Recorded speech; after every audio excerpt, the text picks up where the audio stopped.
here to talk about his still alive and rolling Rockwall Yellowjackets in the wake of their victory over the Woodlands. It is the head coach of those Rockwall Yellowjackets, is Coach Rodney Webb. Coach, how are you? I'm doing great. You guys still playing football? You're you're practicing on Thanksgiving. Not a whole lot wrong with that. Has the celebration stopped in Rockwall yet? Yeah, it has.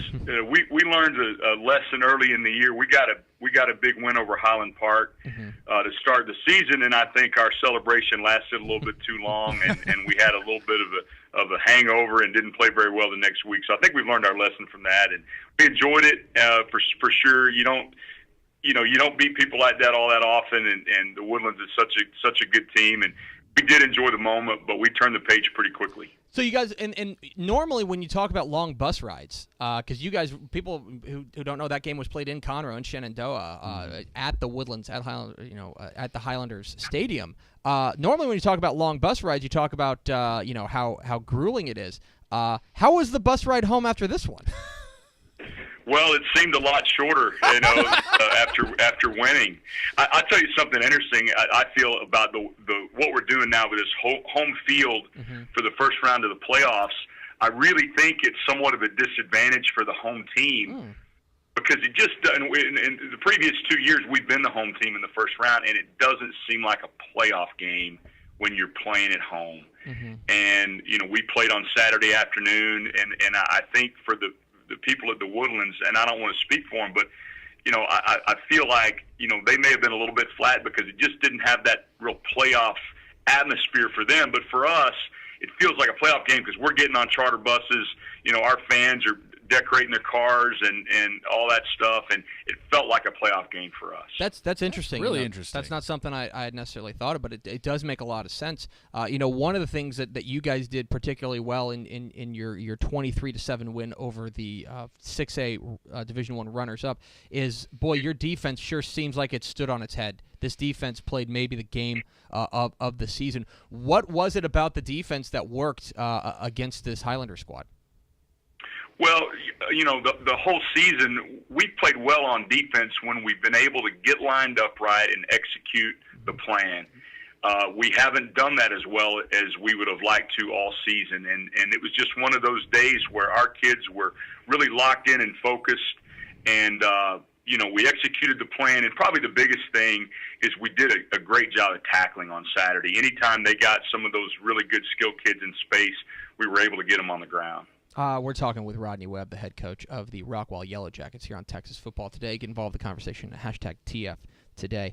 Coach, I want to ask you about the lead up to this game, because you guys, if you look up and down your schedule, you mentioned your win over Highland Park. You guys have run an absolute gauntlet in non-district, whether it's Highland Park, South Lake Carroll, Rowlett. And then you guys get into a very difficult district there in District 11, 6A. How do you feel? Do you feel like this was the moment where that tough scheduling and that tough play prepared you for? Absolutely, yeah. We try to schedule a tough non-district every year, regardless how difficult our district is going to be, because we want to play good people, and we want to find out what we're not so good at early in the season, win or lose. We want to know what our deficiencies are so we can address them, and we don't want to sugarcoat anything, and we don't want to walk around wearing rose-colored glasses. So we played people during regular season that really exposed us. Our deficiencies, and we've been able to address some of those things, and I think it's definitely made us a better football team. One of the reasons you guys were able to come out on top, besides the defense, is you guys just ate up that clock. You guys just devoured it whole, and a big reason was this sophomore running back, Zach Henry, carries 35 times for 126 yards and a touchdown. I know that the numbers may not speak to how important he was to it. 126 yards is not the kind of thing that's gonna really jump off the pages of the Dallas Morning News, but it seems like he and the offensive line were the real key cogs in this victory. Yeah, the wind was a factor on Saturday, and we went into the wind in the first quarter and the fourth quarter, and our objective in both of those quarters was to eat up clock, and we wanted to keep the ball out of their hands with the wind. And we went on the very first drive of the game. It was about a 7-minute drive, and we scored a touchdown. And then in the fourth quarter, when we were up 10, we got a turnover, and we went on about a 60-yard drive that ate up probably 4 or 5 minutes off the clock. and we scored to ice the game. Those were two really critical drives, and Zach Henry played a huge role in both those drives. Into the win, we didn't throw it all that much.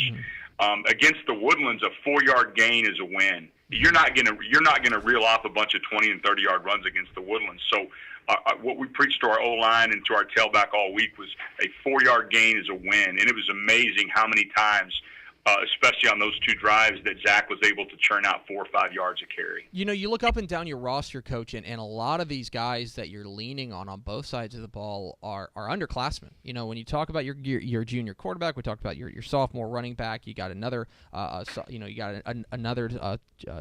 sophomore running back who got some run in this game. The guys on the defensive side, you got some youngsters there.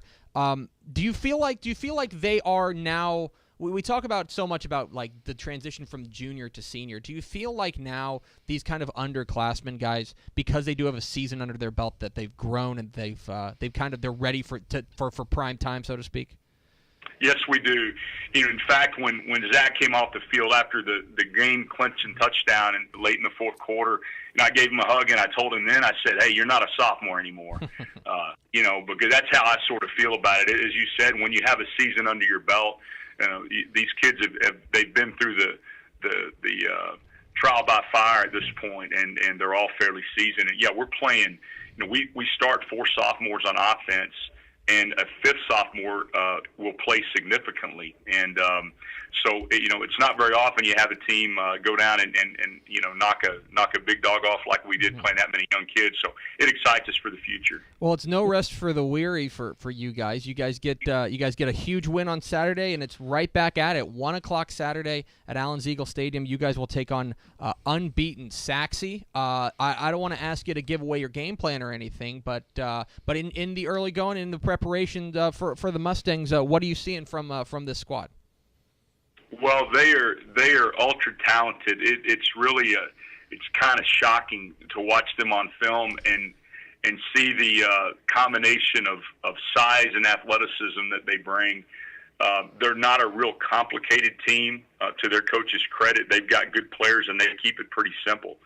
But they've just been dominating all season. In fact, it's not even, watching film on them, in almost every game it's over at halftime, so there's not a lot of benefit in watching any second half video because, the game's already out of hand, almost every one of their games at halftime. So they're definitely ultra talented, and they pose a lot of problems just with their personnel. We're talking with Rodney Webb, the head coach of the Rockwall Yellowjackets here on Texas Football Today. Get involved in the conversation, #TF Today. Coach, every coach says that priority one is you want to be playing on Thanksgiving. You guys are. I want to ask you, are you guys practicing on Turkey Day? Oh yeah, it's a rite of passage around here, and it's something we always kind of hang our hat on. That if you get to practice on Thanksgiving, you've done something right. So we will definitely practice Thanksgiving morning. What we'll do is we'll go 9 a.m. to 10:30 a.m. and then we always do we call it a family picture, but we invite all of our players' families to come up, even to watch practice. And at the end of practice, we'll take a gigantic group photo of all of our players and coaches and all of their families. It's a really cool moment, and we'll get a bunch of them up there that morning, and when we'll put it out on social media and all that stuff. But it's kind of a really cool moment to get to do that. That's really exciting for you guys, and that'll be a lot of fun. And finally, Coach, I want to ask you one more question. Your Twitter handle is Jacket for Life. Is it safe to say that you are planning on sticking around Rockwall for a while? I mean, maybe if Georgia Tech calls, you wouldn't have to change your Twitter handle. Right. Yeah, and I felt like going with that handle, it gave me a little bit of job security. So now if Rockwall wants to fire me, then I can show up at the board meeting and say, well, that's great. What do you want me to do about this Twitter handle? Yeah. Well, maybe it gives me a little bit more job security. It's thinking ahead. It's thinking ahead, and you can see that. You can see where that thought goes. 1:00 Saturday at Allen's Eagle Stadium when the Rockwall Yellowjackets take on the Saxe Mustangs in a 6A Division 2 or 6A Division 1 Region 2 area clash. He is Coach Rodney Webb. Follow him on Twitter at Jacket4Life. Coach, appreciate your time. Congratulations again on the big win, and go get him on Saturday. Thank you, guys. We'll do it. Thank you. There he goes, Rodney Webb, head coach the Rockwall Yellowjackets. Again, one of the stunning upsets. That was the Woodlands. The Woodlands. I don't want to say they weren't the prohibitive favorite in 4A Division 2. I'm sorry, in Region 2 rather. Yeah. Because I think there's a lot of squads out there that are dangerous. Yep. But they were at least at the top of the list. Yep. And they'd earned that right, and they'd played that way all season, and coming off the year that they had. I mean, their one loss before this was to Katy by 3 points. Yeah. And then they go down and they topple Rockwall, and in a lot of respects, Rockwall kind of beat them at their own game. Yeah. The stunning number there, I kind of alluded to it. The stunning number, there are 48 minutes in a high school football game, and Rockwall had the ball for 32 of them. Just a few. 32 minutes. Yeah. You can't score if you don't have the ball. And right. So that is a remarkable, remarkable win for Rockwall. And now they get to draw Saxe. And if they knock off Saxe, then suddenly you're talking about a white-hot team that's feeling it and got to be considered, somebody you don't want to face. Yeah. You talk about peaking at the right time. Absolutely. Saxe's been awesome all year. And we didn't even have time to talk about Jacob Clark. I know. I mean they've got one of the best quarterbacks in the DFW area, and he's really just starting to come into his own on the field. Just a junior. And boy, there's just a lot to like about this team. It's right now they are rolling, and it's the kind of thing that if you look up and down their schedule, they ran such a gauntlet that they were 5-5, but that's a perfect example of a team that's a lot better than their record indicates. Yeah, for so sure. I mean, and by the way, a win over Highland Park. Right. And that district's a bear trap. We talk constantly about how 11-6A is just a nightmare for all those teams. It is, and so to come out of that, it's a great win for the Yellowjackets, and they will take on Saxe this weekend at Allen's Eagle Stadium, and that should be a good one.